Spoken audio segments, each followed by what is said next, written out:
Good afternoon. Today's talk will be an introductory talk on Nissim Ezekiel's poem, Night of the Scorpion. The Night of the Scorpion is a poem that focuses on a single episode in the life of an Indian family. A scorpion has been forced by persistent rains to seek refuge inside a house under a sack of rice. It ends up stinging the mother of the family, which brings people flocking to her side wanting to help out with the subsequent pain. All this is observed by the speaker of the poem, the poetic persona, in first person. Perhaps, we can say perhaps, we are not sure that this can be either a daughter or a son of the mother who is stung. Names and ages are not diverged, but it is sufficient to say that his observations or her observations are clean and precise, and the reader can only conclude that the speaker has an exceptional eye for detail. The Night of the Scorpion as a poem generates layers of tension as the drama progresses, subsequently the stinging of the mother.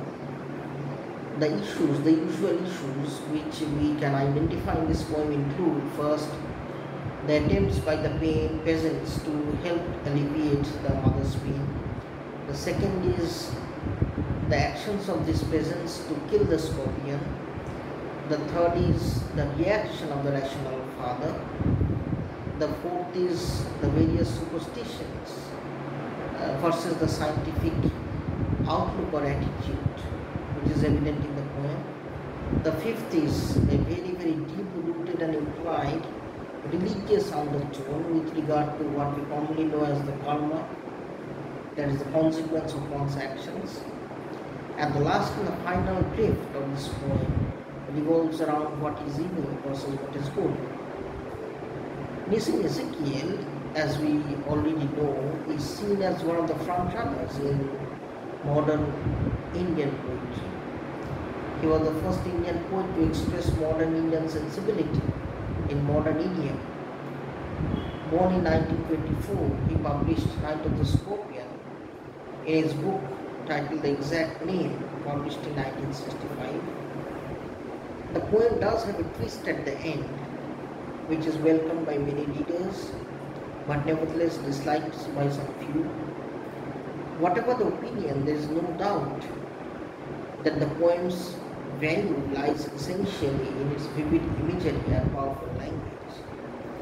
The narrative shifts and stops and rattles on as the unusual syntax helps build up a tense atmosphere.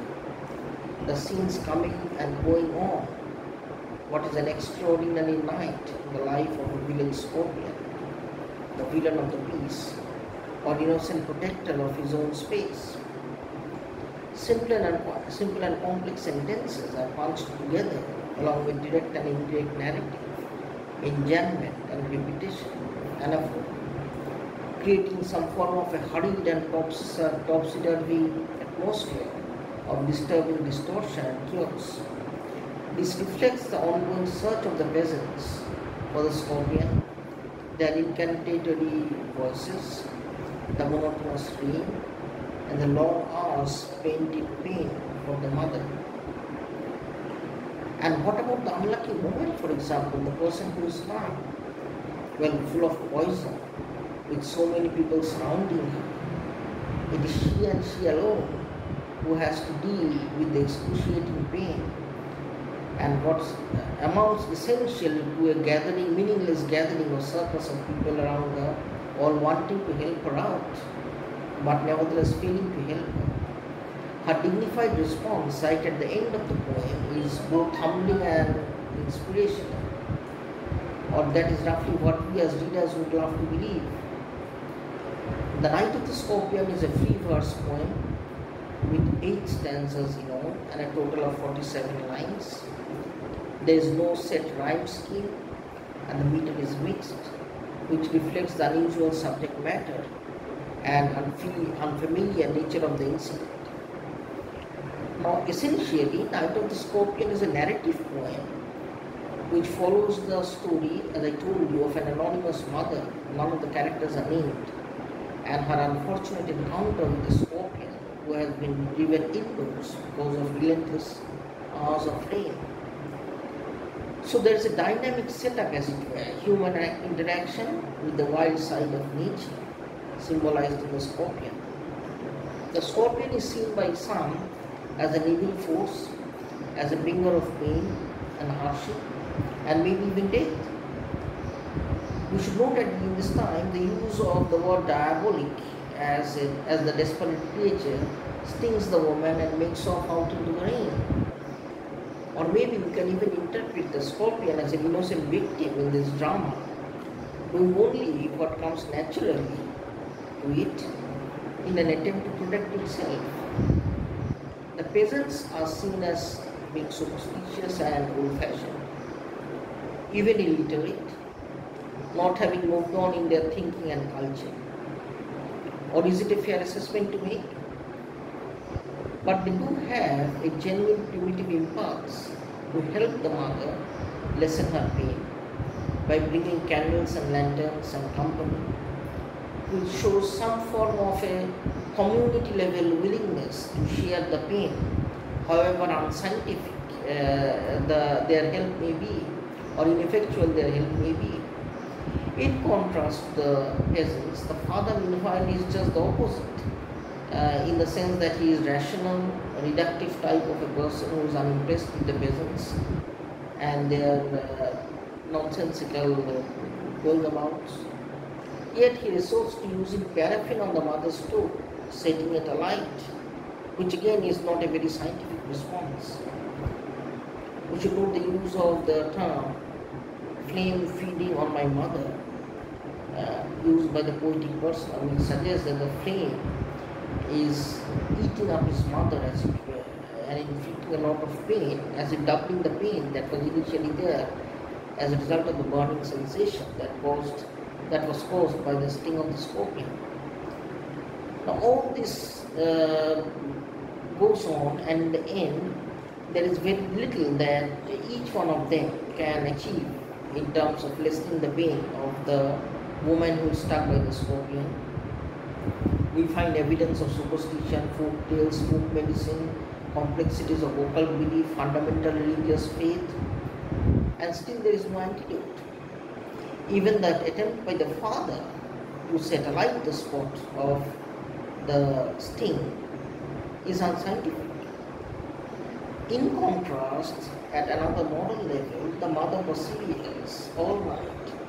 She finally triumphs because she does not succumb to the poison of the scorpion, and all this time she was unable to utter a word, was only capable of groans maybe, while the pain subsided and the relief she felt gave her power to somewhat experience up. And her only summing up experience is that she is thanking God that it was she who was stung and not her children, because in that case the children would not have survived. So essentially, the reaction of the mother is an ennobling one, it's an inspirational one. It brings some form of a light, a moral light or a goodness to a room that was apparently full of people but still dark at some levels. So these roughly are the issues which one has to keep in mind with the Night of the Scorpion. The poetic persona has an exceptional eye for detail. The poem is composed in a free verse. There is apparently dichotomies at various levels. On one hand, we have the man versus nature dichotomy clearly represented by the mother and the scorpion. On the other hand, we also have an inside versus outside dichotomy. Pouring rain outside compared to people who are sheltered inside. Then there is another dichotomy at another level, and the level here is purely both moral as well as a knowledge level dichotomy, represented on one side by the helpful but ineffectually helpful, as it were, villagers or peasants, and on the other hand we have an ineffectually unhelpful father who was rational but nevertheless who failed to alleviate the suffering of the mother. In all these dichotomies, perhaps the only balance of light that we get in the poem is what comes in the final drift of the poem, where the mother is apparently only thankful, having survived the encounter with the scorpion, is only thankful that the scorpion in the darkness bit her and not her children, because in that case, maybe the children would not have survived the encounter. So the poem ends with some form of moral victory, and the victor is alone. He is lonely. She is lonely at one level, but victorious at another level, and definitely very, very selfless and noble, being an epitome of an ideal motherhood in this case. So these are the issues that we need to keep in mind while we are studying the text of Ezekiel's Night of the Scorpion.